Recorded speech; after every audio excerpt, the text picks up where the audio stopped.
President Ferdinand R. Marcos Jr. inspected the newly opened food security complex in Lubao, Pampanga. The facility will serve as a central hub where the government's purchased grain will be delivered and processed from nearly 30,000 farmers across the province. From drying to milling and repacking, the entire process will be completed under one roof. This modern rice mill is expected to significantly improve the country's rice recovery rate. Instead of recovering just 60 to 63 kilograms of rice from every 100 kilograms of palay, the facility can now produce as much as 65 to 68 kilograms. That means more rice from the same harvest, greater efficiency, and a larger supply for Filipino consumers. The food security complex has the capacity to mill about 1,000 sacks of rice a day.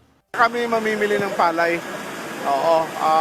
Tapos partly for buffer stock, partly for sales to na retail, partly for distribution, lalo na sa ating 20 peso na bigas. Roughly 21 pesos fresh per kilogram. Tapos ang target natin for clean and dry, 27 pesos per kilogram. So, magiging aggressive si National Food Authority in buying. It's because we know na napahirapan yung ating magsasaka sa taas ng fuel, sa taas ng fertilizer. Tulong na yun. Malaki na rin.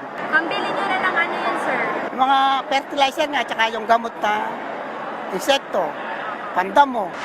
President Marcos also led the distribution of the DSWD Sustainable Livelihood Program assistance. The program is designed to help communities hit hardest by the high fuel costs. 21 cooperatives and associations received grants ranging from 600,000 to 900,000 pesos.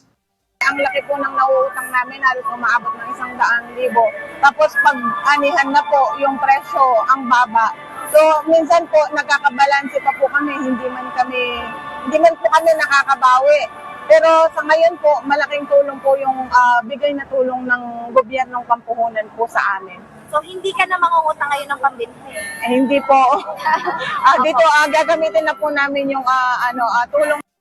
With greater investment in farmers, the government is aiming to boost rice production, strengthen the country's food security, and help farmer families build more stable livelihoods.